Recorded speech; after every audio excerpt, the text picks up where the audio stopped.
Olá pessoal, sejam bem-vindos à Rádio Roundabout. Eu sou Samuel Vascurado, sou apresentador. Sérgio Albert, seu co-apresentador, está aqui com a gente hoje. Fala, Sérgio, beleza? Beleza. E a gente trouxe um querido convidado para o episódio de hoje para falar com a gente sobre empreendedorismo. João Fernando Mazzoni, bem-vindo, João. Tudo bom, Samuel? Tudo bom, Sérgio? Boa tarde para vocês e para todo mundo. Prazer estar aqui com você, João. O João é formado em Economia, é mestre em Administração de Organizações na FEA-USP de Ribeirão Preto e hoje está nos States, né? Aluno de doutorado em empreendedorismo na Baylor University, no Texas. E lá na Baylor vestido, ele tá até fardado, né? Ele tá até fardado, né? Desculpa acordar a tua introdução, Samuel. Vai lá. E lá na Baylor ele é aluno do professor Peter Klein, que é um ícone da teoria austríaca do empreendedorismo, e que recentemente, em outubro passado, né, publicou um livro junto do Nikolai Fossa, seu parceiro de pesquisa. Né? Eles publicaram um livro chamado Why Managers Matter.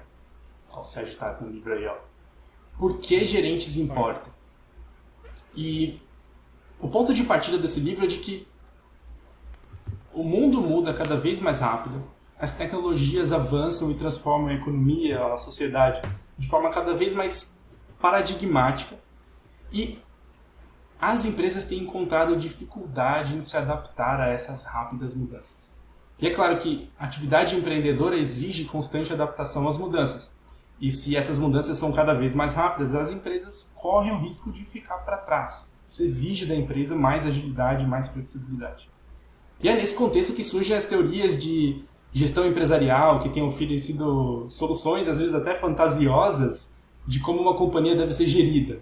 Essas teorias enxergam a gerência como o problema e não a solução. Então domina, a gente pode dizer, uma certa cultura de startup, aqui entre aspas, onde existe um ambiente excêntrico, não tem hierarquia, não tem a opressão do chefe, é uma estrutura organizacional plana, fluida, enxuta, quase que não tem chefe. E é quase como dizer que o contexto de negócios, onde essas inovações são cada vez mais impactantes, exige também inovação na estrutura da empresa e na forma de gestão. Né? E a empresa que não adotar essa estrutura vai ficar obsoleta. João, dito tudo isso, essa visão sobre gestão de empresas, essa que eu descrevi aqui, é dominante na academia? E é sobre isso que o Klein e o Fausto estão falando. Mas essa visão é dominante na academia de o fim da gestão de donos, talvez um jeito diferente de gerir empresa? A gente pode chamar isso de convencional no estudo e no ensino da gestão empresarial?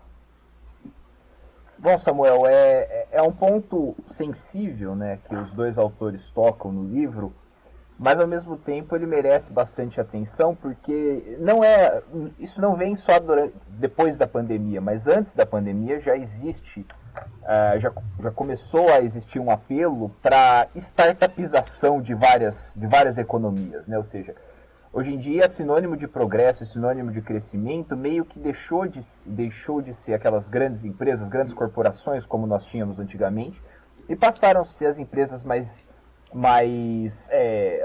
que atuam em nichos mais específicos, né? De tecnologia talvez seja o exemplo mais rápido que vem à mente. E ao mesmo tempo nós temos embutido nesse contexto de startup essa ideia da organização que os autores chamam de organização horizontal das comunicações dentro da empresa, né? Então a ideia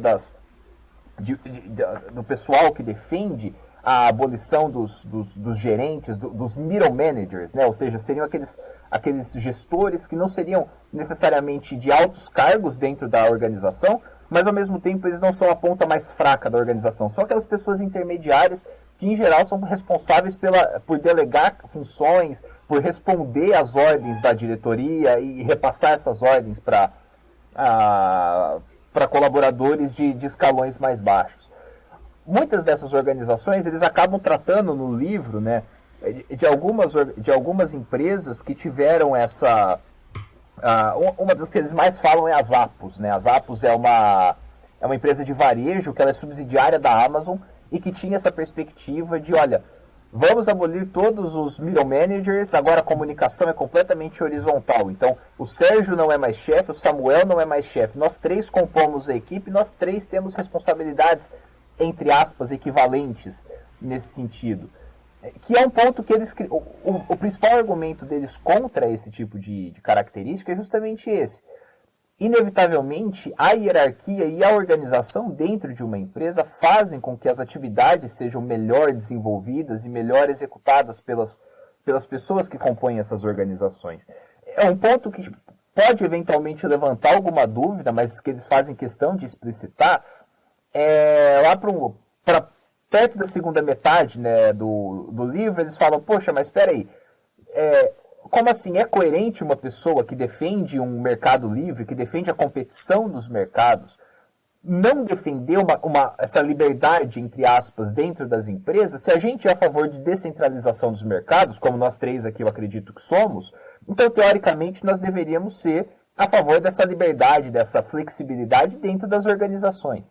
Só que o ponto que eles colocam é que, na verdade, não é um ponto totalmente original, porque é um ponto que já foi discutido lá em 1937, com o paper do Coase, né, do Ronald Coase, talvez um dos principais papers, dos principais artigos já escritos nessa intersecção entre economia, administração, organizações e até mesmo empreendedorismo.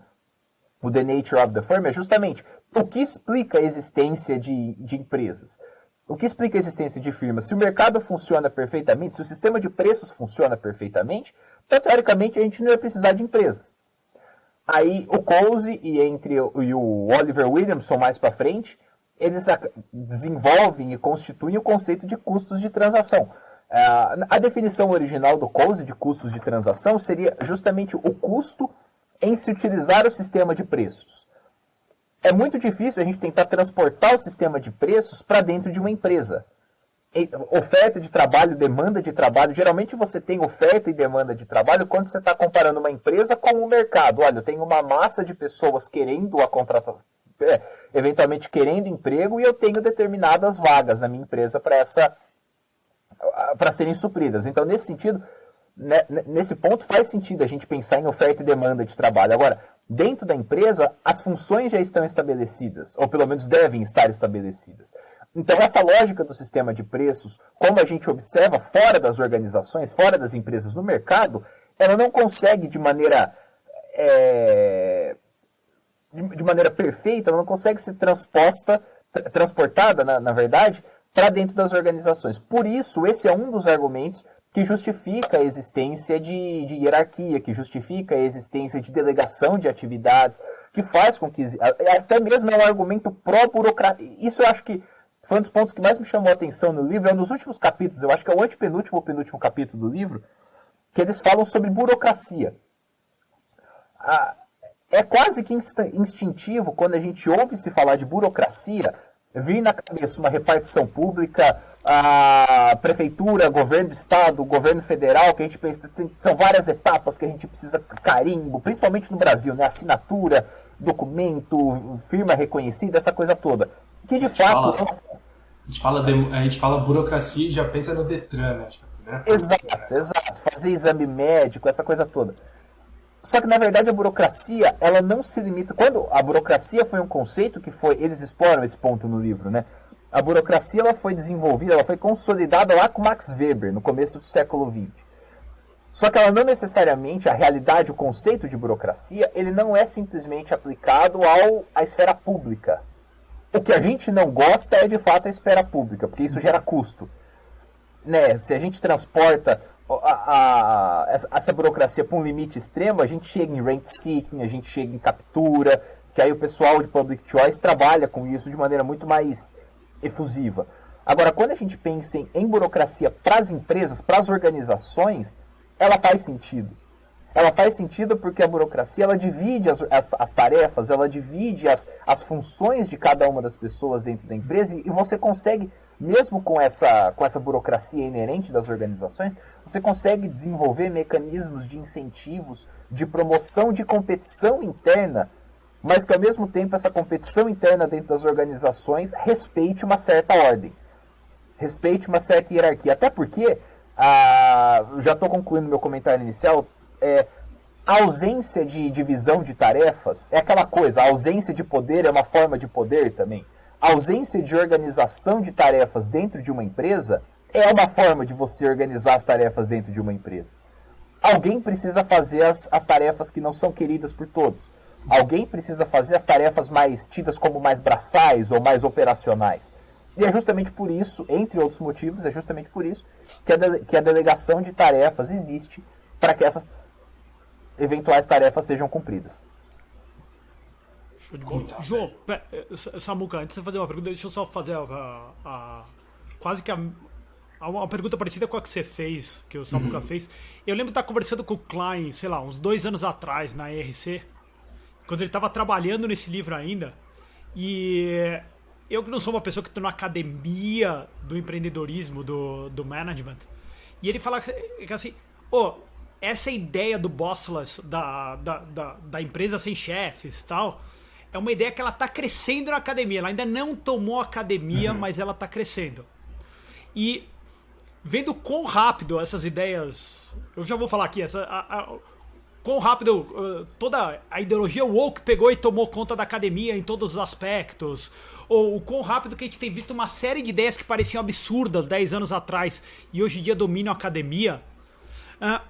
João, agora que você chegou aí, que você está aí já acabando esse teu primeiro ano, isso é parte do dia a dia de Baylor, eu estou falando, esse tipo de discussões, ou eles ainda estão fora da sala de aula? E estou falando, lógico, não a aula do Peter Klein, mas estou falando, logicamente, você tem que estar com outros professores aí também. Então, já está no dia a dia isso daí, essa discussão de vocês, ou ela está mais restrita a esses livros, como o livro do Lalux, todo isso daí, assim, que são best-seller, que venderam 500 mil cópias, sei lá. Ela já tá na academia, cara? Deixa eu adicionar até essa pergunta do Sérgio, se os progressistas chegaram à teoria do empreendedorismo, João? Chegaram, respondendo primeiro ao Samuel, depois ao Sérgio, chegaram. Não na nossa realidade, pelo menos eu não tive contato com isso, até porque eu tive a sorte de, pelo menos até agora, terem professores que pensam de maneira muito semelhante nesse sentido. Tá. Eu acho que isso é uma opinião, não está no livro, isso é uma opinião minha. Eu acho que é um problema, vamos chamar de mal, digamos assim. Esse mal já é algo muito mais consolidado na literatura de management, de teoria das organizações pura, do que em empreendedorismo. Mas eu acho que inevitavelmente isso vai chegar. Outro dia, semana passada, aliás, a gente estava discutindo com o meu professor discutindo em aula, né? Com o meu professor justamente de organizações.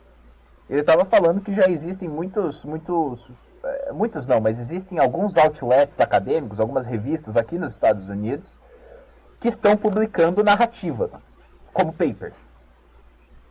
Então, digamos que a gente vai num show. Não, então, isso é comum na academia inteira, né? A academia inteira migrou para narrativas em vez de publicar. Exatamente. Ciência. Aquela coisa de realidade, sabe? A realidade não é objetiva, mas ela é socialmente construída.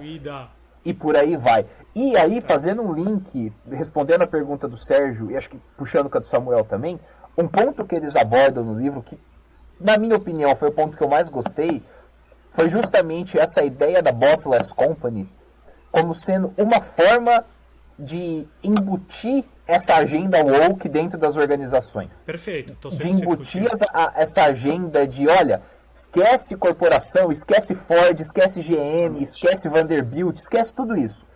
Vamos pensar agora no negócio mais legal, que você pode ir de bermuda, de chinelo, você leva seu cachorrinho na empresa, você trabalha de casa 2 vezes por semana, aquela coisa toda. E entre outras características, não estou criticando isso, cada um é empresa, cada um faz do jeito que quiser.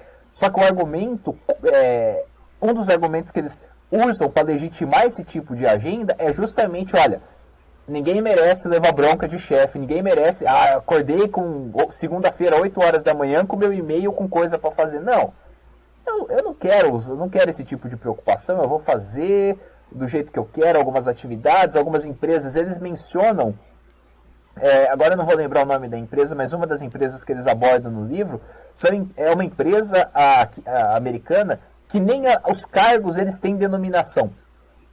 É a Valve, não é? Que ele fala? A Valve, exatamente, a Valve. Sim. A Valve não tem, os cargos não têm denominação. Sim. Você, ao mesmo tempo que você pode fazer qualquer coisa, você também pode não fazer nada. E a gente não sabe onde isso que vai parar, né? Então, é uma forma de certa forma de imposição de agenda, até porque muitas das empresas que estão fazendo isso, que estão utilizando a ideia, né, da Bossless Company, são startups que estão crescendo, e muitas dessas, 96% dessas startups são criadas, né, originalmente por millennials. E uma coisa leva a outra. Sim.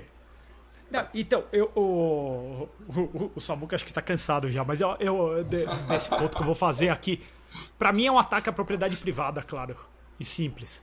Porque ainda esses dias eu fiz um bate-papo com a Marise e falando, não, o objetivo da propriedade privada é que existem bens escassos e a gente tem que determinar o uso desses bens. Correto? Então, na hora que você começa a ter uma empresa, ela é uma organização no sentido aqui, como a gente está falando, né? Então, Sim. assim, essa organização ela tem um objetivo. Esses ativos que estão dentro dessa empresa, eles pertencem a alguém. E até, voltando, esse livro do Klein, eu tinha comprado já no pre-order no Amazon. Então, assim, no dia que ele chegou, eu li 2 dias. E, assim, é um livro que é uma delícia de ler. Mas pra mim o melhor livro de todos do Klein, do Foz junto, é aquele que ele tá falando do Entrepreneurial Judgment. Que ele fala assim, muitas vezes o papel do empreendedor, o empreendedor líder, o que fosse o promotor que o Mises fala, Isso. é delegar julgamento pra outras pessoas. Mas esse cara tá tendo a delegação do julgamento dentro de uma esfera fechada. Ele fala assim, você pode delegar julgamento dentro dessa tua esfera de atuação. Então, na hora que você começa a falar que ninguém tem um chefe, no fundo você acaba... O João tava falando do Coase, ela falando lá atrás, então assim, aí te deixa de ter uma empresa. Exato. E é quase...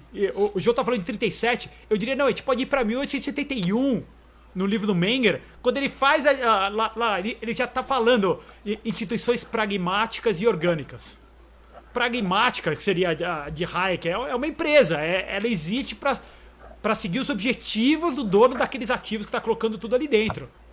Sim. Não é o mercado é a ordem espontânea de Hayek, uma instituição orgânica, que então essa instituição está lá para que todos nós possamos seguir os nossos objetivos de vida.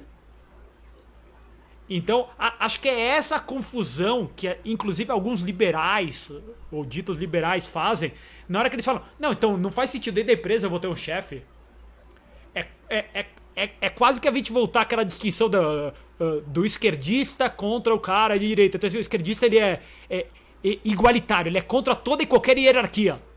Inclusive as hierarquias que você escolha tomar parte. Não é? Então, acho que esse ponto que o João levantou, Samuca, que assim, é uma maneira de colocar a ideologia woke, é uma maneira de destruir a propriedade privada. Eu não tenho a menor dúvida. Eu tô 100% com o Klein, eu tô 100% com o João nessa. Assim, é mais uma porta de entrada de todas essas coisas. E eu diria que tá na mesma linha do ESG, Diversity, Equity and Inclusion. São todas sopinhas de letra que vão juntas. Só fazer uma ponte com o que o Sérgio estava falando agora. No livro, na verdade, são duas pontes, né? No livro do Klein de 2012, que ele chama, na verdade, de Original Judgment e Derived Judgment, né? O Derived Judgment seria basicamente uma função dos middle managers. Seria justamente ele fazer essa delegação de tarefas, colocando o próprio critério subjetivo dele nessa delegação de tarefas. Um exemplo que eles dão no livro primeiro que eles falam, também eles são bem claros nisso. Eles não estão fazendo o argumento defendendo que as empresas, que a Bossless Company ela é 100% ruim e todas as empresas têm que ser o Charles Chaplin em tempos modernos apertando parafuso na linha de montagem. Perfeito. De forma alguma é isso. Eles deixam isso bem claro, que não existe uma solução one size fits all, no caso, né? Uma solução única para todas as situações. O argumento principal deles é que a Bossless Company ela funciona no máximo em empresas pequenas com características específicas. Não adianta você querer transpor essa realidade para uma empresa gigante, que às vezes tem unidades em outros países, não só em um determinado país, que responde a várias legislações e tudo mais. Não, perfeito. Não, Eu acho que o ponto é que, assim, se você vai delegar julgamento para mais pessoas ou para menos pessoas, assim, é contingente a situação da atividade que está sendo delegada. Exato. Então, se o Charlie Chaplin tá lá, a gente lembrar do filme do Tempos Modernos, cara, ele tem que apertar o parafuso. Se ele não apertar o parafuso, se ele ficar pensando toda hora em como melhor apertar o parafuso, ou ele decidir que ele não quer apertar o parafuso, ele quer martelar, toda a linha de produção que tá conectada quebra. Exato. E até o exemplo que o Klein dá, que é o exemplo da sinfonia, é perfeito pra gente ver. Não, a forma como a Bossless Company são defendidas, né? Elas são uma solução one size fits all, porque aqui você está falando, João, né? Que o Klein e o Foss, eles estão defendendo que eles estão não atacando de maneira geral, assim, pode funcionar em alguns casos e tal, mas do outro lado, quem defende esse tipo de empresa mais horizontal, eles entendem que é essa forma que deve ser para tudo? Não, na verdade, eles, de novo, o argumento não existe one size fits all. O argumento deles é que, em geral, as organizações, as empresas, que apresentam essa delegação de atividades, essa hierarquia no comando das atividades, elas possuem outputs melhores. E uma coisa que justamente para reforçar o ponto deles de soluções, que não existe uma solução única, e ao mesmo tempo eles defendem a autonomia dos cargos das pessoas, porque como o Sérgio falou, no caso do exemplo do filme, né, do Chaplin, ele não tinha muito tempo de discutir o sexo dos anjos, porque ele tinha que apertar parafuso. Se ele demorasse, a linha de produção, se ele fizesse qualquer coisa que não fosse apertar parafuso, desandava a linha de produção. Eles defendem, de fato, eles argumentam a favor de que as pessoas dentro de cargos tenham autonomia de inovar. Inovar em processo produtivo, inovar até mesmo em formas de você delegar atividades, de você aumentar a sincronia dentro de uma empresa, consequentemente você vai aumentar o output. Querendo ou não, as empresas são movidas por lucros e prejuízos. Não adianta a gente ter uma empresa super legal, não à toa que muitas startups têm uma margem de lucro negativa histórica, porque elas estão mais preocupadas em discutir se você vai usar bermuda ou calça e não gerar caixa, gerar receita. Então eles fazem esse ponto. O exemplo que eles dão de empresa descentralizada, na verdade ela respeita a forma tradicional, mas que é uma open source, é a Wikipédia, do Jimmy Wales.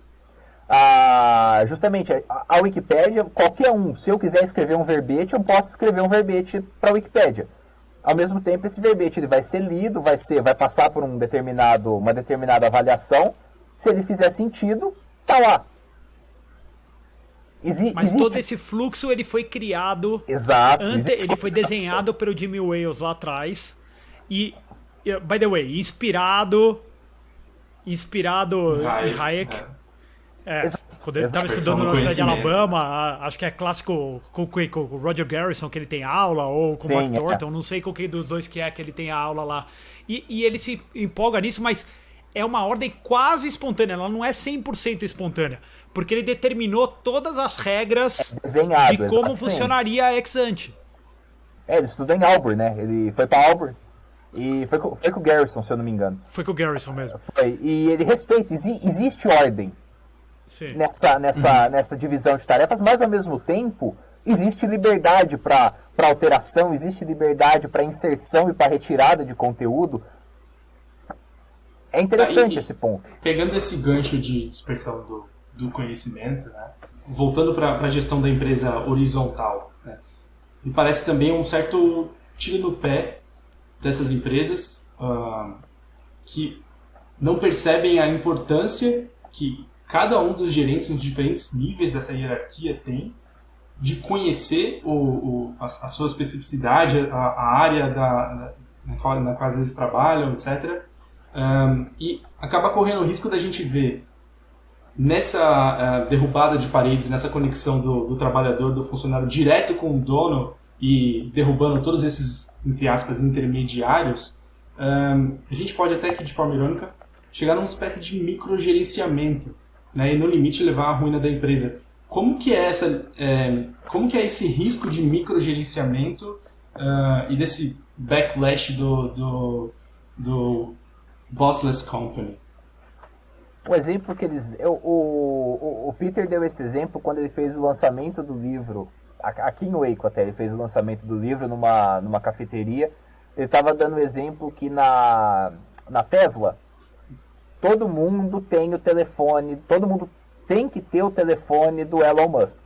Desde o gerente mais próximo do Elon Musk até a moça que limpa a Tesla. Aí eles levantaram o questionamento: será que a moça que faz a faxina da Tesla queria ter o telefone do Elon Musk? Para que ela gostaria de ter o telefone do Elon Musk? Em que isso acrescenta no trabalho dela? Em que isso vai melhorar as condições de trabalho dela? Então a ideia é que não é porque parece ser uma proposta interessante que de fato vai ser uma proposta interessante. Não à toa as organizações elas foram evoluindo e foram se desenvolvendo ao longo do tempo, especialmente, acho que a nossa amostra de análise é o século XX, talvez seja o século onde as organizações tiveram um desenvolvimento mais robusto. Não foi à toa que a gente chegou onde a gente chegou, por conta de várias outras dessas companhias. Eu ia falar uma coisa na minha resposta anterior, eu acabei esquecendo. Hoje de manhã eu estava vendo uma palestra de uma professora do departamento de management também, aqui da Florida Atlantic. Ela estava falando sobre crony capitalism, sobre cronismo, na verdade, né? Essa mistura sádica entre Estado e mercado, que é, na minha opinião pessoal, é a pior coisa que pode existir para uma economia. É quando o pior lado do mercado e o pior lado do Estado, que são todos, se juntam e fazem esse tipo de coisa. Como que você consegue desenvolver uma agenda dentro dessas empresas que favorece esse tipo de coisa? Ela estava comentando a respeito dos lobistas, né? Muitos ex-congressistas americanos hoje compõem os cargos, os altos cargos de muitas dessas empresas. E é óbvio, não precisa ser muito esperto para saber que essas empresas acabam recebendo favores de outras empresas, de políticos, por causa dessas conexões sujas que existem. De novo, isso está alinhado com um determinado tipo de agenda. Claro que o rent-seeking, a ideia de captura, a ideia de crony capitalism é uma ideia muito anterior ao cronismo. Muita ideia de capitalismo de compadrio, de laços, enfim. Mas, ao mesmo tempo, eles acabam funcionando para um determinado propósito. Assim como a ideia de Bossless Company acabou sendo absorvida por essa agenda. Então, desculpa, Samuel, eu não respondi sua pergunta porque eu acabei divagando para aquele ponto que eu tinha esquecido de comentar. Eu até esqueci qual foi sua pergunta, desculpa. Falando de microgerenciamento, eu acho que você respondeu, você pegou o exemplo da Tesla, que também foi o exemplo que eu cheguei, né? De como todos têm um contato direto com o dono da empresa, né? E como se esse cara fosse o cara o melhor cara para tomar a decisão que qualquer uma dessas pessoas em qualquer um dos níveis enfrenta. Então, a tomada de decisão tem que ser direto com o dono. Então, se eu vou limpar primeiro essa sala ou essa outra sala, vou ligar pro Musk e ele me ajuda a tomar essa decisão, né? Isso me parece não apenas improdutivo para a empresa, e de fato mas me parece também chegar num nível de risco que o Elon Musk toma a decisão de tudo o tempo todo. Sim, exatamente. Se você chega nesse tipo de... E que coisa, né? É contraditório isso, porque nesse exemplo que eles dão da Tesla, vamos dizer, numa situação hipotética, que todo mundo tem o telefone do Elon Musk. E todo mundo, para fazer as atividades, vamos supor que a Tesla não tenha, sei lá quantos mil funcionários, vamos dizer que a Tesla tenha 10 funcionários. Uhum. Todo mundo que trabalha na Tesla liga pro Elon Musk para... Oi Elon, bom dia. Olha, eu não sei como que eu mexo nessa planilha aqui. O que eu faço? Aí a pessoa liga pro Elon e fala, faz isso. A outra pessoa não sabe, liga pro Elon, faz aquilo, blá blá blá. Lembra quando eu disse lá atrás, uma das primeiras coisas que eu falei, que a ausência de coordenação é uma forma de coordenação? A ausência de hierarquia é uma forma de hierarquia? Nesse exemplo, nesse construto, justamente pela horizontalização dessa organização, todo mundo está tirando dúvida com o Elon Musk. automaticamente o Elon Musk está mandando em tudo que a empresa faz. É um tiro no pé. Não está sendo delegado o julgamento empresarial. Não, simplesmente ele está mandando e as pessoas estão obedecendo, exatamente. Não, e o outro ponto que eu acho que também é muito desconsiderado é fazer escolhas. Carrega um peso. Fazer escolhas sobre coisas que você não sabe é mais difícil ainda. Sim. Então, na hora que a gente começa a falar, não, tudo vai ser... Todo mundo pode fazer tudo o que ele quiser aqui dentro. Assim, todo mundo tá imaginando um cenário idílico onde todo mundo vai estar jogando videogame o tempo inteiro e fazendo coisas divertidas o tempo inteiro. Só que assim, Sim. O trabalho é feito de coisas chatas, de eliminar pessoas que não estão sendo produtivas. Assim, quem que vai tomar essa decisão e quem que quer tomar essa decisão? Porque existem funcionários excelentes, profissionais excelentes dentro da sua esfera de atuação. O cara é o melhor físico do mundo. Ele não é um empreendedor. Ele não quer tomar a decisão sobre qual é economicamente o melhor caminho para o laboratório dele. Ele quer tomar a decisão técnica daquilo. Então, esse cara, ele quer que tenha alguém em cima dele, ou do lado dele, ou aonde quer que você vê, que tem que tomar essa decisão. Igual a tiazinha que você estava falando, a tiazinha da limpeza.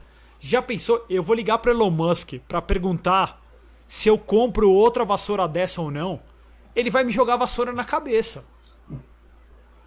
Entendeu? Então, a gente tem que pensar também que os funcionários buscam coisas diferentes.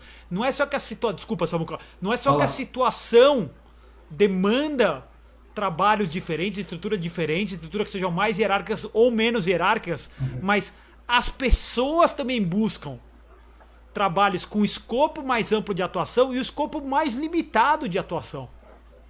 Vai lá, Samuca, eu passo para você. Desculpa. Eu que peço desculpa se eu te interrompi, mas é que nesse exemplo que você traz, o Elon Musk não é a melhor pessoa para tomar essa decisão. O físico que você está falando não é a melhor pessoa para tomar essa decisão. Ele não tem o conhecimento daquilo, e é importante que ele não tenha, porque ele está focado em outras coisas nas quais ele é muito mais produtivo. A divisão do conhecimento, a divisão do trabalho, ele vai focar naquilo que ele tem vantagem comparativa sobre todas as outras pessoas. Exato. Sim. Isso daí é divisão do trabalho que já vem de muito tempo atrás. Né? E todo mundo critica. O título do capítulo 10, que é o capítulo que eles estão falando sobre hierarquia, um dos capítulos que eles estão falando sobre hierarquia, eles falam que a hierarquia é a pior forma de organização depois de todas as outras. Aquela história do Churchill falar que a democracia, a democracia é uma comparação. Porque é justamente isso, assim, realmente a gente ainda está buscando formas, claro, a gente está sempre buscando formas de melhorar as atividades, de melhorar a atribuição de tarefas dentro das organizações. Mas, ao mesmo tempo, como o Sérgio falou, alguém tem que demitir, assim como alguém tem que contratar, assim como alguém tem que grampear papel, faz parte do jogo. Sim. Nós não estamos defendendo subempregos, não estamos defendendo condições ruins de trabalho, longe disso, eles enfatizam isso, longe disso. Eles só estão falando que em termos de divisão de tarefas, de organização, de organograma, né, que o pessoal adora falar organogramas, a gente tem que parar de olhar, de fingir que os organogramas eles devem ser construídos só de maneira horizontal. E olhar eles... Claro, existe delegação de tarefa que é feita de maneira horizontal. Só que a gente não pode abolir a delegação vertical de tarefas. Perfeito. E você falou de democracia aí, no limite a gente caminha para uma espécie de empresa que é democrática, que todo mundo vai levantar a mão para escolher qual que é a melhor vassoura, qual que é o melhor produto para limpar aquela determinada sala, ou qual que é o melhor caminho que eles têm que tomar, qual que é o... será que é esse o caminho também? Não, me parece uma alucinação, porque é como a gente falar, no caso, se a gente tiver que votar pra tudo. Você quer votar sobre qual camisa que o João ia vestir pra vir aqui hoje? Eu não quero votar nisso. Eu quero votar. Tô vendo que tem uma tela ali, tem um monitor atrás do João. A gente vai votar pra saber se vão replace ele ou não, porque ele tá quebrado e vale a pena. Eu não quero tomar essa decisão. O João não quer tomar essa decisão. Tem alguém ali dentro que vai estar fazendo isso. Então, essa ideia que tudo seja sujeito à vontade de todos, na verdade, assim, ela acaba com a liberdade, ela acaba com a capacidade de inovação, ela cria um ambiente paralisado, onde a gente não pode atuar, porque o tempo inteiro a gente tem que estar tomando decisões em grupo. Nunca existe uma pessoa que vai estar tomando a decisão e arcando com o peso daquela decisão. Então, às vezes me parece que isso é uma vontade de fugir do peso da decisão, Samuca. E aqui, Sérgio, eu queria voltar para um tópico que vocês já discutiram aqui rapidamente, que é essa suposta contradição, tá, entre os austro-libertários, que são libertários que não gostam da autoridade do Estado, mas que, por outro lado, defendem essa hierarquia dentro das empresas. Né? Eu queria voltar para isso para a gente tentar explicar aqui o porquê que isso não é uma contradição. Quer começar aí, Sérgio? Porque eu queria entender até melhor isso. Porque, acho que foi você mesmo que falou, né? Por que isso não é uma contradição? Por que os austríacos estão... por que ser contra a hierarquia, a autoridade estatal, é diferente de ser contra a hierarquia, a autoridade, não só na empresa, mas na sociedade como um todo, né? Isso não significa que não deve existir hierarquia.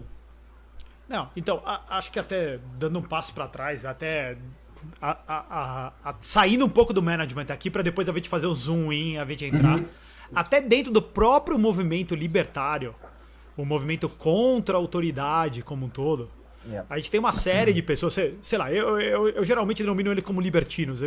Eu sei que no Brasil o libertino tem uma conotação 100% ligada às questões sexuais, mas eu digo libertino no sentido assim, ele não quer ter responsabilidade com nada, ele acha que ninguém pode falar pra ele o que ele pode fazer, e por isso ele acha na filosofia libertária um caminho pra ele. É aquela história, é o libertário que só quer ser libertário porque ele quer ficar fumando maconha o dia inteiro. Sei lá, tô generalizando de propósito, tô fazendo um quadro bem ruim desse cara. Então, tem essa mesma discussão internamente, né? E dito isso, eu diria que assim, isso é um mau entendimento do que significa, qual que é a batalha que a gente tem contra os libertários e qual que é o nosso entendimento de liberdade, né? O nosso entendimento de liberdade em inglês é até mais fácil fazer essa expressão, mas é ser livre da opressão do Estado. Não você ser livre da sua família, ou você seguir a autoridade. O João está estudando lá com o Peter Klein. Ele escolheu estudar com o Peter Klein. Então, lógico que o Peter Klein tem senioridade sobre ele no dia a dia da faculdade. E ele escolhe seguir essa liderança do Peter Klein no dia a dia. Porque ele vê valor disso, é uma escolha, ele tem o livre-arbítrio para seguir essa hierarquia. Então, hierarquias que a gente escolha fazer parte, seja hierarquias religiosas, seja hierarquia de dentro da empresa, seja hierarquia da nossa família, isso não tem nada a ver com a hierarquia despótica do Estado, onde a gente não tem a opção de sair dela. E sim, virar pro João e falar assim, João, você não gosta do governo americano, então vai embora dos Estados Unidos. Não é uma solução, é um papo pra gente ter outro dia até, mas assim, não é uma solução pro problema. Depois do nível etílico já tá um tanto quanto elevado, né, Sérgio? Mas é que essa mesma é uma desculpa que eu vejo o tempo inteiro. Os caras falam assim, não, você é livre pra ir embora dos Estados Unidos na hora que você quiser. Daí eu saio dos Estados Unidos, eu venho pro Brasil que tem outro governo. Então assim, e por que eu tenho que ir embora porque chegou um grupo de mafiosos lá, enfim, é uma discussão para outro dia. Mas voltando aqui pra gente, daí, acho que talvez o ferramental mais fácil de entender, eu falei de Menger lá atrás, mas talvez seja o trabalho de Hayek mesmo, depois que ele desenvolve. E ele fala a diferença do que é uma organização que você cria para cumprir os seus objetivos e o que é uma instituição que surge espontaneamente. Né? Então, uma instituição que surge espontaneamente, que a gente quer a linguagem. A gente está falando português aqui, todos nós estamos nos comunicando. Contrário do Esperanto e como a maioria das outras línguas, é um idioma que surgiu de baixo para cima, já é uma derivação do latim, já é uma derivação de outro idioma. Então assim, a gente está aqui, então a gente está fazendo uso das regras dessa instituição pro Sérgio falar o que ele quer, o João falar o que ele quer, o Samuel falar o que ele quer. Com o objetivo de ser compreendido por quem está nos assistindo. Exato. Também. Porque a gente poderia muito bem falar que, sei lá, japonês. Tá falando aqui. em chinês pro Então, pro público brasileiro. Então, assim, você não vai chegar não é que a gente não ia nenhum. conseguir, né? Segundo, porque o pessoal não Pelo menos eu entendeu não a ia. gente. Sim. Então, acho que é essa distinção, às vezes, as pessoas acham que tudo tem que ser uma ordem espontânea bottom-up. Né? Enquanto, não, você pode criar uma organização que é uma ordem criada e idealizada por alguém com um objetivo concreto. Então eu estou fazendo essa empresa porque eu quero gerar lucro e eu quero gerar lucro vendendo sapato. Então esse é o objetivo da empresa. O objetivo da empresa não é que todo mundo vá lá trabalhar e ser feliz. Ser feliz, eu estou falando nesse sentido assim, não. O objetivo da empresa é esse. Se isso cabe dentro do teu projeto de vida, você se une a esse projeto. Mas ele não está lá para você fazer o que você quiser. Então, essa é uma organização criada. E acho que o ponto que o João estava trazendo é que, assim, às vezes, dentro de uma organização, de uma ordem criada por alguém, podem se desenvolver ordens espontâneas dentro dela. Que não quer dizer que vá tomar conta do todo, mas dentro daquela esfera de atuação, vai surgir costumes, vai criar. A gente falou que o Elon Musk todo mundo tem o telefone do Elon Musk. Duvido que o Elon Musk saiba o que acontece nos banheiros da fábrica da Tesla. Sei lá, tô exagerando aqui. Então, assim, alguém foi lá e decidiu aquilo, e tem regras que surgiram simplesmente do dia a dia, do uso que eles fizeram. E provavelmente ele não quer saber o que acontece nos banheiros, ele não tá nem aí pra isso. Ele não tá nem aí, exato, ele não quer saber. Só que ele quer saber qual que é o parafuso que está sendo usado dentro da bateria, porque isso é a parte que afeta ele, é a parte que demanda aquela sincronia de ações que a gente tá falando quando tem uma sinfonia. Então tem que ter a sincronia. Já pensou, o cara do violino decide tocar, sei lá, Samuel, a banda que o Samuel gosta lá de rock metálica, enquanto os caras estão tocando Vivaldi, sei lá. Então, assim, não vai dar, não dá pra chegar ao mesmo local. Só que tem atividades dentro da empresa, o que tá passando dentro do banheiro, não importa, não vai... Qual o sabonete líquido, qual a marca do sabonete que é usado lá. Perfeito, perfeito. Ele não tem, não depende, se ele comprar o sabonete A, B ou C, não vai afetar o desenho da bateria. Só que se o cara comprar um parafuso diferente, vai afetar o desenho da bateria, cara. Exato. O Hayek, ele tem... Me fugiu o nome do texto agora, mas é um trabalho em que ele fala por que a ordem espontânea não funciona na família, por exemplo. Imagina, todo mundo, o pai, a mãe, os 2 filhos, 2 filhas, sei lá quantos filhos, vão votar sobre o que jantar, o que a gente vai ter de janta, todo dia. A gente Imagina não age. o trabalho que isso iria dar, ia virar a Grécia Antiga lá, que todo mundo votava pra tudo. Não, ninguém consegue agir. E tudo vira uma questão política. Porque até que ele tá falando assim, a propriedade privada evita que tudo aconteça na esfera pública. Na hora que você tem que votar pra tudo, Sim. não é mais o Samuel definindo. Por isso que hoje em dia a gente vive na era que todo mundo fala assim, pô, tudo é politizado, a unha que a menina pintou é politizada, não sei o quê. Porque se tudo tem que ser decidido na esfera pública, não pode ser decidido na esfera privada, e a decisão na esfera privada é a propriedade privada. E dentro da empresa, dentro da organização, essa delegação de julgamento. Existe essa palavra em português que eu inventei, Samuel? Não? Sim, existe. Sim, tá. Então, é isso. Sei lá, a minha resposta para esse problema, para tua pergunta, se existe alguma contradição, eu digo assim, não. Quem acha que existe contradição, então assim, não entendeu a diferença de uma ordem espontânea e uma ordem criada. Não entende o objetivo de cada uma delas. Então... Eu vejo a diferença também entre opinião e decisão. Eu acho que, até nesse exemplo que você trouxe aí, Sérgio, uma coisa é a gente ter opinião sobre as coisas que acontecem o tempo todo aí no meio público, etc. Outra coisa é a gente ter que decidir sobre isso. Então o Elon Musk, quando vai lá no banheiro usa sabonete, ele pode ter uma opinião, fala, pô, esse sabonete aqui não é dos melhores e tal, mas ele não quer estar decidindo sobre isso. Né? Então eu acho que talvez seja uma confusão justamente de as pessoas que querem ter opinião... eu estou falando das pessoas aqui, eu estou falando no sentido da teoria mesmo, dessa empresa horizontal, assim, quer ter opinião de tudo, e não apenas ter opinião de tudo, mas decidir sobre tudo.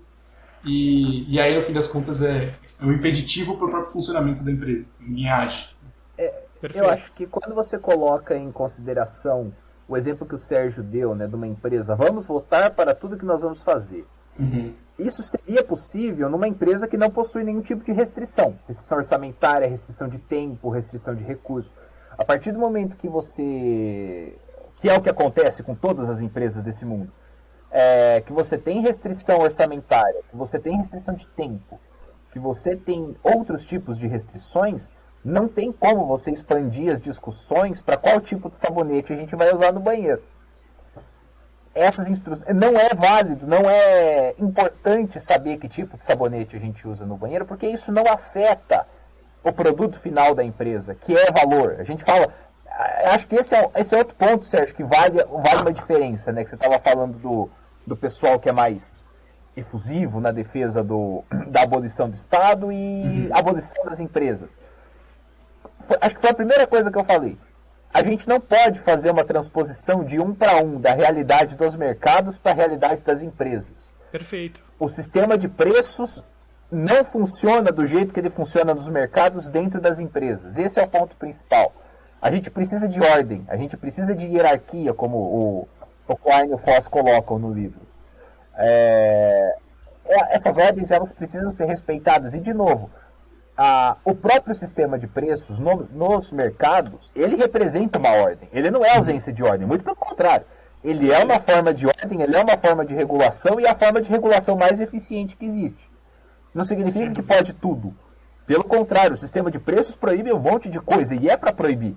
Essa é a função dele. Se não tivesse ele, seriam Deus nos acuda.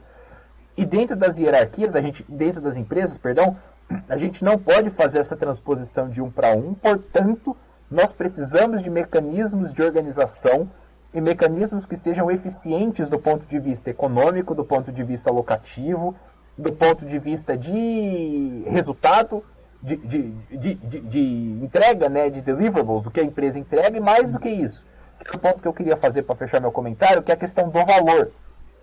Acho que existe uma diferença muito grande. Empresas não deveriam, pelo menos historicamente, não deveriam estar preocupadas em só cortar custos, em só produzir coisas que são bacanas. Se as pessoas que estão comprando esses produtos e serviços, elas não veem valor no que essa empresa está produzindo, não interessa se ela tem organização vertical, horizontal, triangular, piramidal, não interessa. Ela precisa entregar valor. Se ela estiver entregando valor, ela vai ser bem avaliada. E claro, toda a história do Menger, que são os preços, que é uma forma indireta de se medir valor, mas é o melhor que a gente tem hoje em dia, que determinam os custos e assim sucessivamente. Se ela não está conseguindo atingir esse objetivo, não interessa qual que é o mecanismo que ela está utilizando dentro da organização. E isso a gente vê sendo secundário e cada vez na literatura ou na discussão mainstream do como gerir uma empresa, a entrega de valor ao seu cliente, ela é cada vez mais tida como secundária. Então, toda essa discussão que a gente está tendo aqui de Bossless Company, no final eles estão falando, eles até têm uma desculpa que não, essa empresa consegue entregar melhor que as outras. Isso.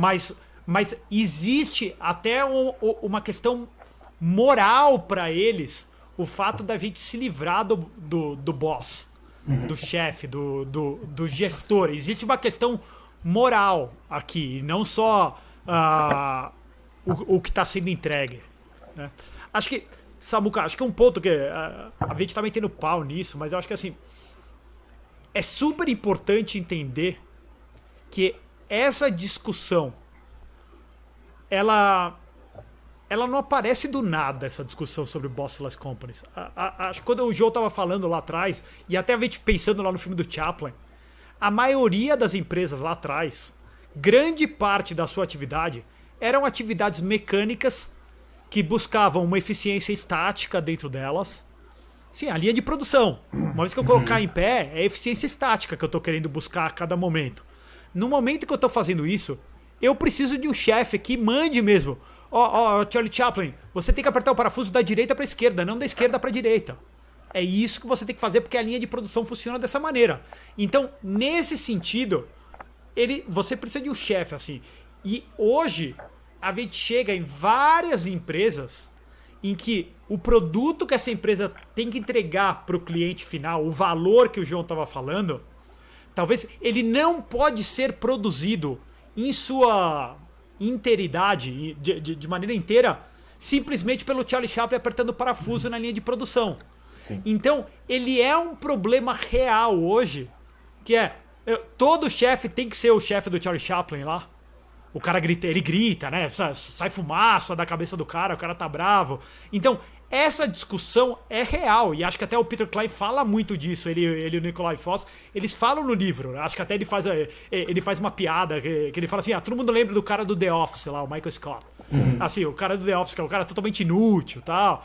Então, essa discussão é válida sobre o quanto de hierarquia e quanto de liberdade a gente tem que dar para os nossos empregados ou não.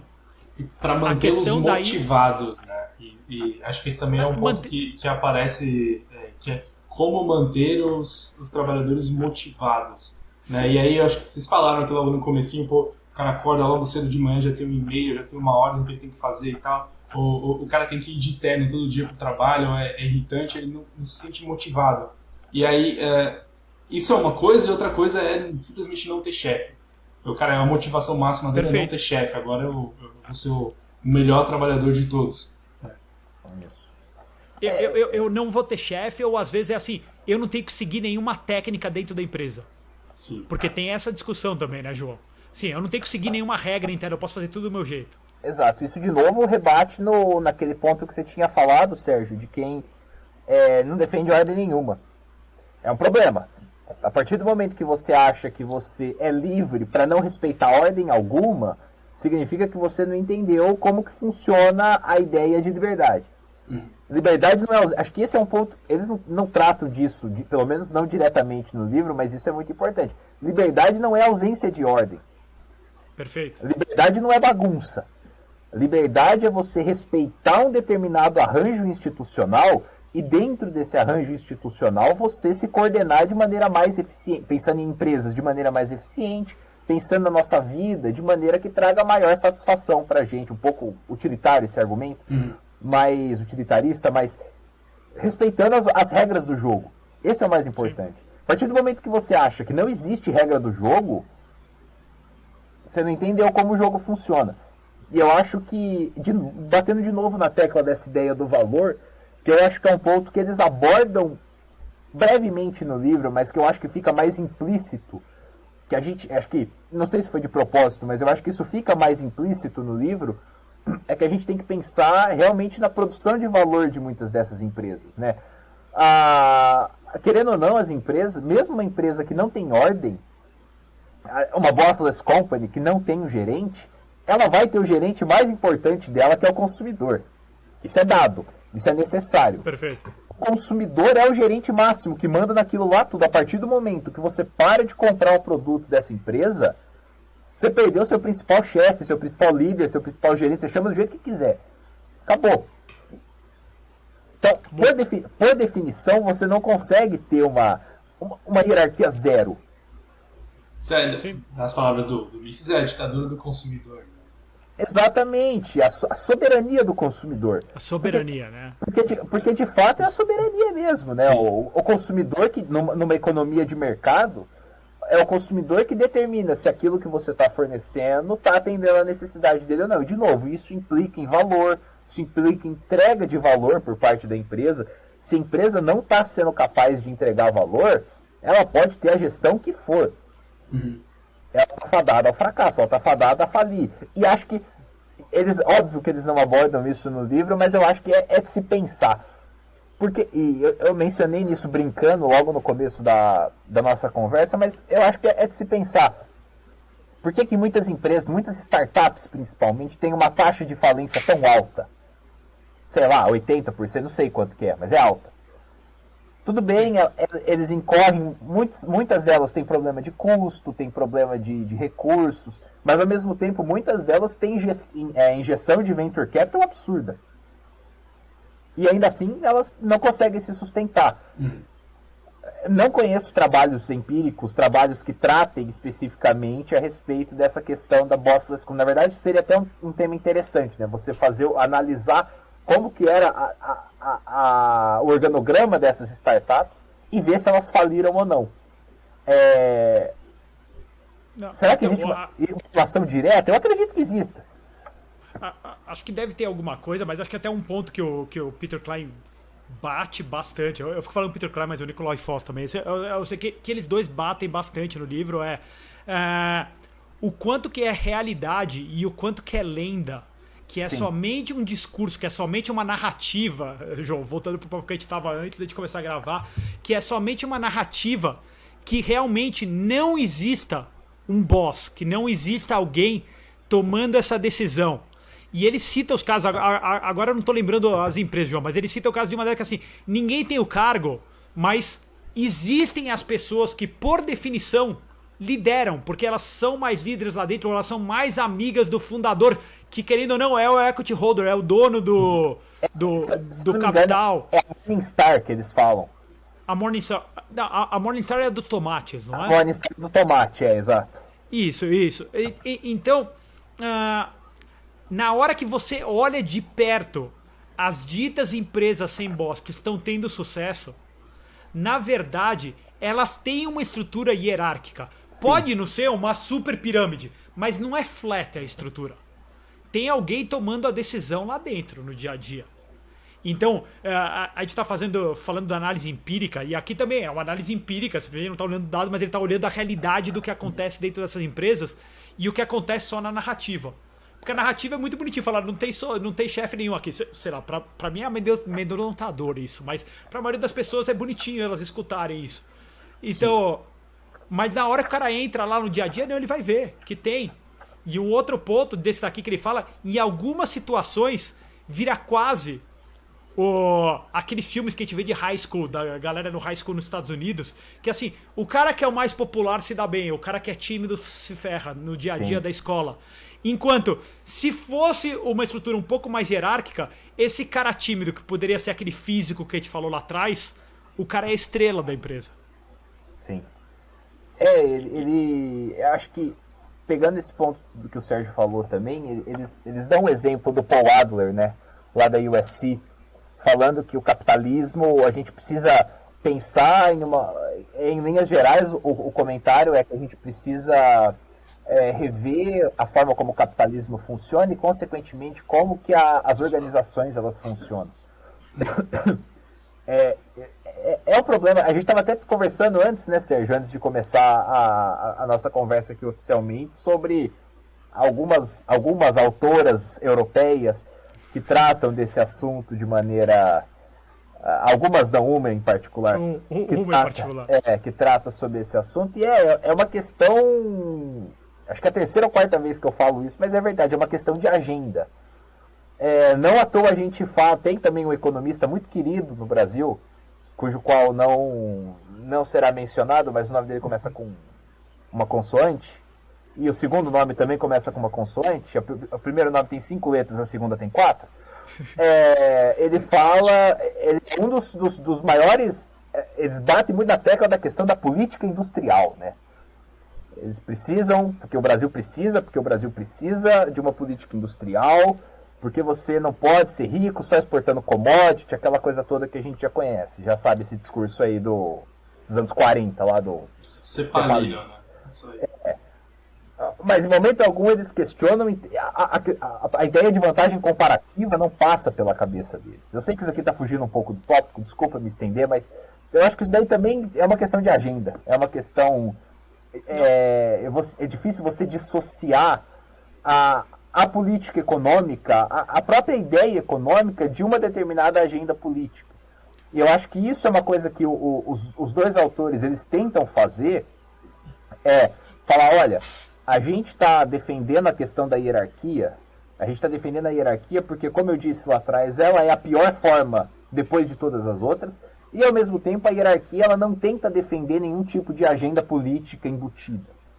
Coisa que não é verdade no caso do Bossless Company, que sim, está vinculado a uma determinada agenda. Eu acho que isso... ideologia política 100%. Exatamente, é uma ideologia política 100%. Eu acho que esse é um ponto muito sensível, que a gente tem que tomar muito cuidado. Nós aqui, enquanto defensores de ideias, nós temos que tomar muito cuidado, Sim. que é fazer acho que essa palavra foi uma das palavras que mais sofreu nos últimos 3 anos. Fazer ciência com muito cuidado, sem embutir agendas dos nossos... Como os autores fazem muito bem no livro. Discutir ciência e discutir ideias sem embutir segundas e terceiras e quartas intenções nessas ideias. No caso da Boswell Company não está nem tão camuflado, está bem explícito.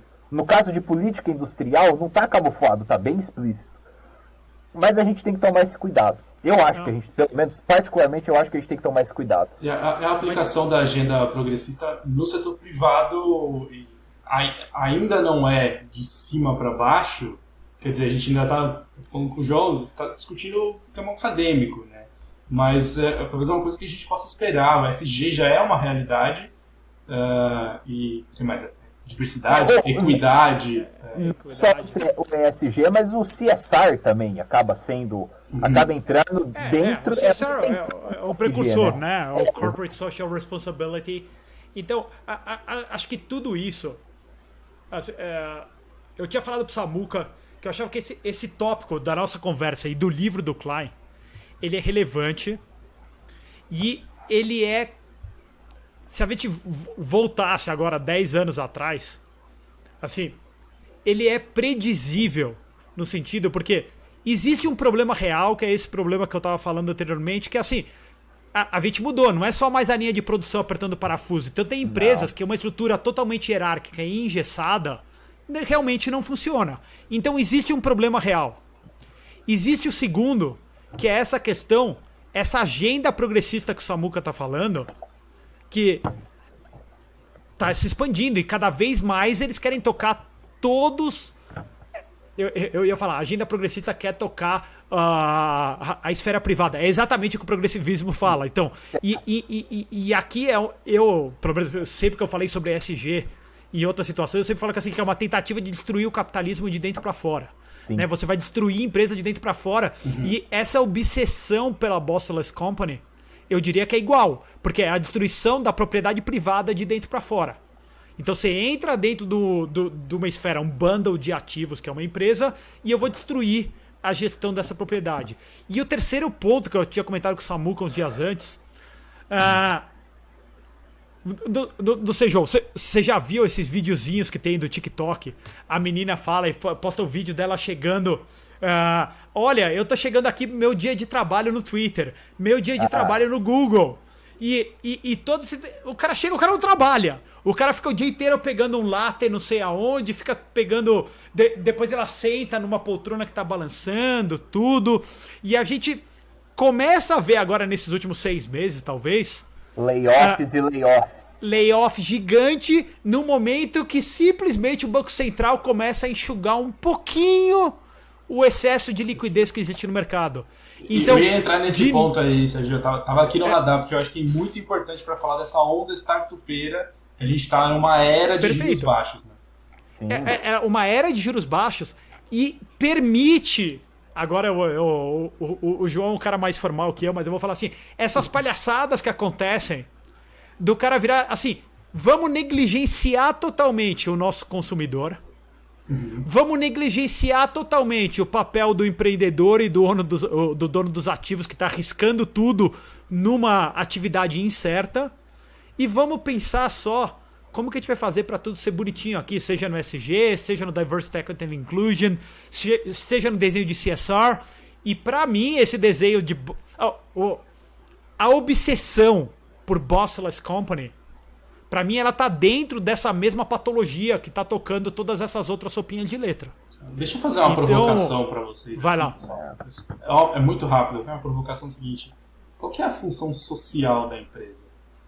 Porque eu sei que social já virou quase um palavrão, né? Mas deixa eu falar, qual a função social da empresa? Se não é incluir, se não é gerar, adotar a diversidade, se não é promover a equidade entre as pessoas, qual que é a função social da empresa?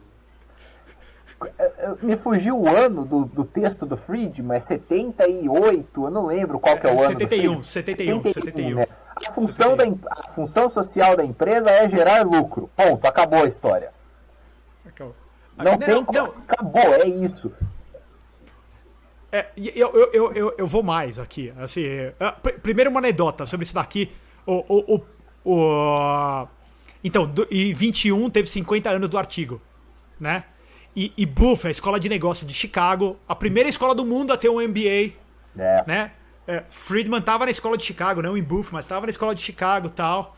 Daí o Peter Klein mesmo me falou que ia ter uma conferência, naquela época estava sendo 100% online ainda, deles discutindo os 50 anos do artigo do Friedman. E eu entrei na conferência, me registrei e tal, a conferência online, e assim, eu não tô zoando. Todos os artigos, todos os papers apresentados eram atacando o Friedman e falando que a gente tem que começar a fazer ESG, CSR, DEI, todas essas sopinhas de letra nesse dia. E essa anedota, só falando pra você ver o quanto que tá dentro. Então você tá falando assim, a primeira escola de negócios do mundo, a casa de Milton Friedman, que não é santo de nossa devoção aqui. Não. Tá ok? Que não é santo de nossa devoção, mas esse artigo eu acho que ele manda bem. E assim, os caras conseguem destruir ele. Então acho que vai um pouco pra aquela primeira pergunta que a gente fez pro João. E o ponto que eu vou além aqui do que o João tá falando é assim, aquele livrinho do Mises, Profit and Loss, que é um panfletinho assim, pequenininho. Sim. Talvez é a melhor explicação dele, que na verdade ele tá falando assim, gerar o lucro é a função social. Porque se eu tô gerando lucro, significa que eu tô alocando de maneira que a sociedade quer o uso dos recursos. Sim. Correto? Então quando eu gero prejuízo e eu fico gerando cabide de emprego e a empresa está perdendo emprego, eu estou destruindo valor para a sociedade como um todo. Logicamente, aquele cara que está se beneficiando, que está tomando o café latte lá na hora que ele chega na empresa, esse cara está sendo beneficiado, está tendo geração de valor. Mas a sociedade, o prejuízo, as pessoas têm que entender que assim, prejuízo é destruição de valor para a sociedade. Primariamente pro empreendedor, mas para a sociedade. E o lucro é geração de valor para a sociedade. E lógico, eu tô falando lucro sem roubo, né? Porque o cara pode ter lucro, mas claro. no sentido econômico da palavra lucro e prejuízo, é essa a situação, Samuca. E acho que isso que a gente não entende. Sei lá, aquele vídeo que o Mário Marques mandou lá no nosso grupo, eu tô falando, depois a gente põe nos comentários aqui, dos empresários espanhóis falando, galera, a gente tá entregando valor para a sociedade. Não é? Então, sei lá, Samuca, a resposta é muito enfática no ponto. Eu acho, só para completar o que o Sérgio falou, ele tocou no ponto, você também levantou esse ponto, que eu acho interessantíssimo. Existe correlação entre aumento de taxa de juros e layoff em tech company. A questão é saber se existe causalidade. Eu suponho que sim. Suponho que muitas dessas, não só eu suponho, existem trabalhos que comprovam isso, que muitas dessas empresas, dessas startups, a maioria de tecnologia, né, redundante, mas enfim, não custa reforçar, elas recebem muito VC, recebem grandes quantidades de venture capital quando o custo do dinheiro do tempo, também conhecido como taxa de juros, está baixo. A partir do momento que você precisa pagar esse seu investimento, que o custo desse dinheiro volta a ficar alto, ou seja, você eleva a taxa de juros, muitas dessas empresas acabam não conseguindo sustentar essa estrutura produtiva que eles teoricamente construíram. É até de se levantar, assim, o Uber, até outro dia, não dava lucro. É uma startup bem sucedida. Hoje em dia acho que nem é considerada mais startup, já é uma empresa. Só que o Uber ficou tempos e tempos sem dar lucro. Netflix, a mesma coisa. O Netflix talvez seja pior porque eles abraçaram de vez uma determinada causa política. E estão perdendo subscrição atrás de subscrição conforme o tempo vai passando. É de se questionar o porquê disso. Que eles se aproveitam de condições econômicas vantajosas e aliam essas condições econômicas vantajosas com uma determinada agenda, e quando o bicho pega, a culpa é do gerente, a culpa é do middle manager, a culpa é da estrutura vertical da empresa. Mas peraí, a culpa é da estrutura vertical da empresa ou a culpa é de você que tomou crédito barato e construiu uma estrutura que você não conseguia manter? Tá uma relação de causa e consequência que não está muito bem alinhada nesse sentido. Total, não. E mais que isso, se a gente vê aonde que esses livros que estão opostos ao que o Klein e o Foss estão falando, essas teorias que a gente está falando, assim, aonde que elas estão ganhando espaço de atuação e de implementação. Em geral, são em empresas que se beneficiam da expansão creditícia artificial. Sim. Né? Então, também a gente tem que olhar quantas dessas empresas elas vão sobreviver à próxima crise. Então, quanto que isso não é simplesmente um modismo, né? Quanto que a gente tem desse movimento que realmente é uma busca para resolver aquela pergunta que a gente falou que é real, que não é só mais o Charlie Chaplin, mas quanto que isso é um modismo que está sendo... que se ancora tanto na questão ideológica que o João falou, como na expansão creditícia que o Samuel está falando. Então, assim, me parece que é esse o desenho. Estou falando assim, a minha opinião, Sérgio, aqui, me parece que é por isso que isso se propaga de maneira tão forte. Hoje, Samuca. É isso aí. Bom, e pensando aqui na estrutura da empresa também, a gente está fazendo uma defesa da hierarquia, né, dentro da empresa, mas isso não significa que não haja erro empresarial, né? Quer dizer que esses caras não errem também, né? Acho que a gente precisa colocar isso também na equação, porque não é só porque a empresa tem uma hierarquia, às vezes até uma hierarquia relativamente rígida, etc., que a empresa não erra, que é a melhor gestão possível. Eu acho que o importante aqui, acho que é até inclusive uma das conclusões do próprio livro, né, é que não existe uma solução, e o João falou isso aqui, não existe uma única solução. É uma solução one size fits all, uma solução que vai valer para todas as empresas, uma solução de gestão, eu falo, mas que o que tem que haver é competição. E aí, quero trazer esse ponto aqui, essa palavra competição, porque como que a gente pode comparar as diferentes gestões possíveis de empresas, às vezes até no mesmo ramo, da tecnologia, que é uma coisa que a gente está falando bastante aqui, nos tratados de startups, como que a importância da hierarquia se reflete em empresas mais competitivas, né? E se a gente vai poder esperar, eventualmente, apesar desse bombardeamento que a gente está vendo, que bombardeio, quer dizer, que a gente está vendo a favor dessas empresas horizontais, se elas não vão perder na competição justamente por não conseguir lucro. Acho que é o que a gente estava conversando agora há pouco, né? Essa questão, de novo, da função social do lucro ser tão importante, tão mal compreendido, eu acho. Eu lembro que antes de vir para cá, a gente estava trabalhando numa instituição no Brasil, e um dos textos que a gente discutia com os alunos era justamente o texto do Friedman, da função social da lucro. A função social das empresas é ser o lucro, né? E muitas vezes os alunos, às vezes, eles não entendiam que, não, mas a empresa também tem que se preocupar com a poluição. A empresa tem que se preocupar com o desmatamento. A empresa tem que se preocupar... Coloque o que você quiser, preencha o espaço em branco. E o que a gente tentava estimular na cabeça deles, né, para discussão? Olha, o sistema de preços em si, a competição empresarial, a rivalidade empresarial, ela é uma condição necessária. Só que ela não é suficiente. Ela não é suficiente no sentido de que, se essas empresas elas não estiverem num ambiente institucional que permita essa competição, essa rivalidade,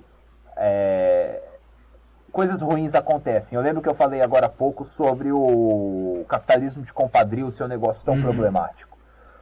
Muito do que acontece de ruim, principalmente quando a gente trata desses assuntos mais, digamos, mais sensíveis, a gente pode sempre analisar que vai ter uma agência reguladora fazendo vista grossa ou ganhando dinheiro com essas empresas.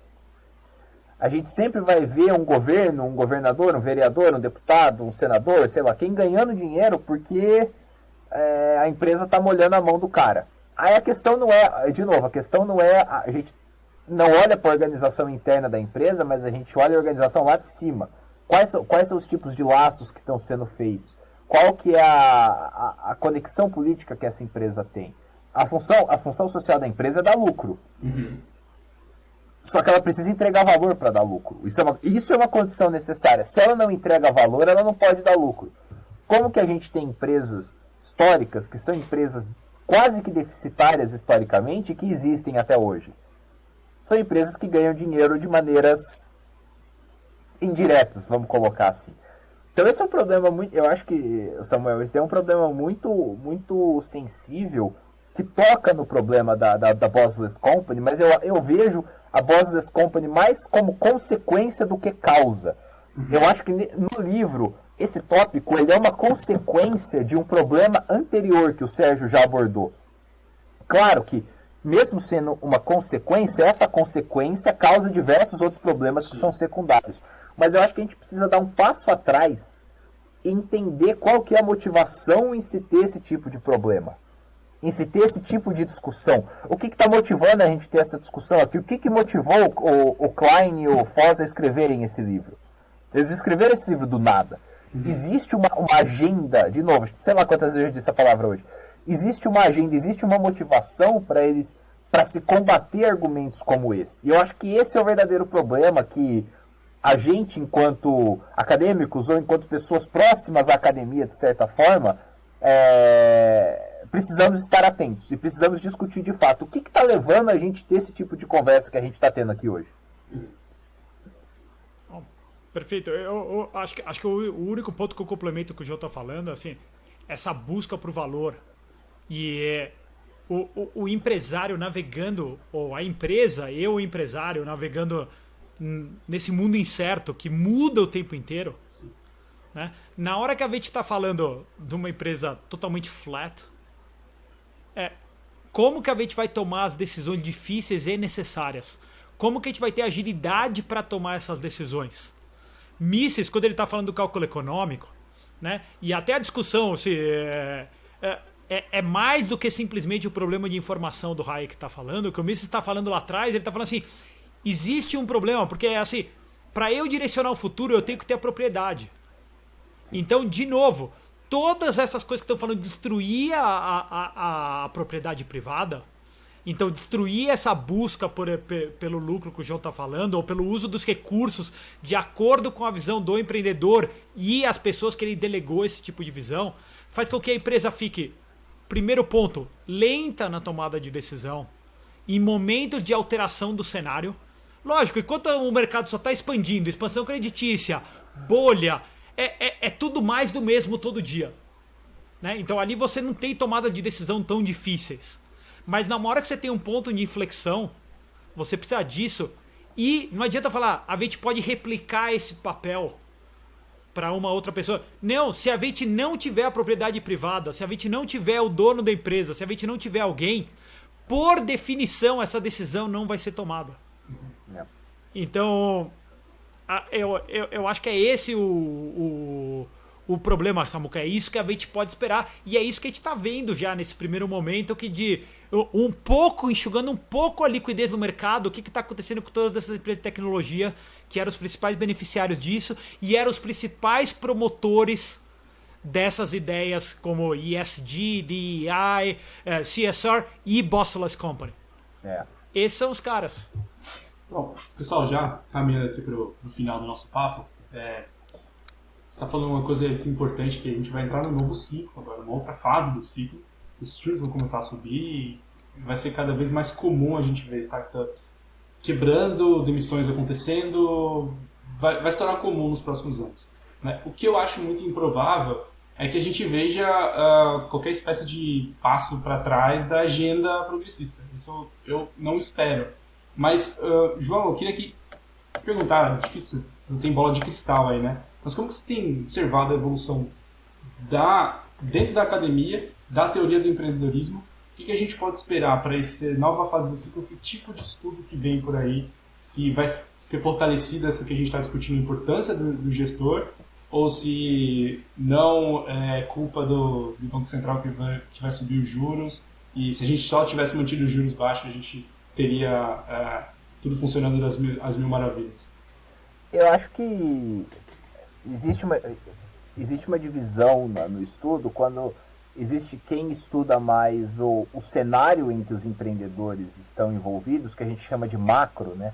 Que seria o que eu particularmente me interesso mais, e existe o campo de estudo que está preocupado mais com as questões psicológicas, com as questões internas dos empreendedores, que seria a questão micro. Fracionando a minha resposta, eu acho que, primeiro, quanto mais a gente avança, quanto mais o tempo passa, mais essas questões latentes de discussão de tudo que a gente tem, tudo que está na cartilha dessa agenda, inevitavelmente vai esbarrar nessas questões individuais dos empreendedores. Eu acho que isso daí, se não tiver acontecendo ainda, como em alguns casos já está, certamente daqui a alguns anos, isso já vai fazer parte do, não vou dizer do core, do núcleo, mas vai aumentar, a tendência é que aumente. E a segunda parte, eu acredito que o discurso ele deve mudar, mas mudar assim, ele não vai mudar, mas ele vai se ajustar às circunstâncias, assim como ao longo do tempo isso aconteceu. Né? Quando o discurso progressista ele vai se ajustando às condições particulares de tempo e lugar. Pelo menos na minha opinião, eu acho que isso é o que tende a acontecer. O ESG não era nada 15 anos atrás. Assim como a questão da equidade, a questão da vários outros pontos não eram discutidos há 15, 20 anos atrás. Acabaram se tornando um lugar comum hoje em dia. E daqui 5, 10 anos a gente vai ter outros tópicos que não são tópicos discutidos hoje, mas que serão daqui 5, 10 anos. Eu acho que o ponto principal não necessariamente esses pontos são ruins. A gente não sabe o que vai ser no futuro. Mas ao mesmo tempo a gente tem que parar e refletir e analisar as informações que estão disponíveis. Tratando especificamente, de novo, sobre o livro, sobre Bossless Company, eles trazem vários exemplos de empresas como a Valve, a Morningstar, até a Tesla, de certa forma, que foram empresas que não conseguiram entregar aquilo que eles estavam prometendo com essa agenda de Bossless Company. Então vai ser sempre esse compara e analisa, para ver se está funcionando ou não. Até agora não funcionou, não se mostrou em maneira agregada, né? Não se mostrou eficaz. Pode ser que se mostre eficaz no futuro? A gente não sabe, mas tudo indica que não. E o discurso vai se ajustando conforme o tempo vai passando. Sim. E acho, Samuca, se a gente realmente tiver uma crise econômica e uma inversão do ciclo, e é muito difícil saber, porque os bancos centrais cada hora inventam uma loucura nova e eles cavam mais fundo o buraco, que em um momento vai ser inevitável. Mas enfim, na hora que chegar isso, eu acho que é o que acontece agora. Na hora que a empresa não tem a entrega financeira e não tem liquidez no mercado, a realidade vai settle in. As pessoas vão falar assim, não dá. Eu preciso buscar resultado, não dá para eu ficar dando frappé para todo mundo dentro da empresa o dia inteiro e deixar todo mundo não trabalhar. Então, acho que é uma questão. Se a gente realmente tiver a inversão do ciclo, acho que esse é um caminho quase que inevitável para a gente, Samuca. Mesmo com a vontade da agenda progressista estando ali, na hora que pensa assim, o Fernando Henrique cortou despesa, acertou a moeda, tudo, por quê? Porque não tinha o que fazer. E assim, toda coisa que o cara desse jamais faria se ele não tivesse colocado contra a parede. Então acho que o mesmo a gente pode esperar de vários gestores, donos de empresa, ou empresas em geral, academia. Acho que, não sei, essa é a minha predição aí, Samuca. Só aí. Bom, meus queridos, muito obrigado aí pelo papo hoje. Pessoal, leiam o livro Why Managers Matter. Muito bom aí, ó. Bonita capa, né? Não. E a gente teve a sorte, né, Samuca? Porque melhor que o Peter Klein e o Nikolai Foss pra bater esse papo com a gente, ninguém é melhor que o João, que tá lá com ele, com o Peter Klein no dia a dia. Então, agradecer ao João, né? Irado. Muito obrigado aí, João, por ter topado participar, aceitado o convite e esse papo aí fantástico direto dos States, direto do Texas. Pessoal, obrigado. Fala, João, últimas palavras. Eu agradeço muito, pessoal, pela lembrança, pela conversa. Eu acho que é sempre bom. Acho que uma das maiores dificuldades da academia é sair do mundo abstrato das ideias e trazer para a realidade. Esse assunto em particular é um assunto extremamente relevante, é um assunto extremamente atual e é um assunto que você não precisa estar dentro de um departamento de universidade para saber o que está acontecendo. Se você abrir qualquer site de notícia, você vai ter acesso a isso. Então acho que é muito relevante discutir sobre isso e espero ter colaborado. Peço desculpa aí de qualquer coisa e valeu novamente pelo convite.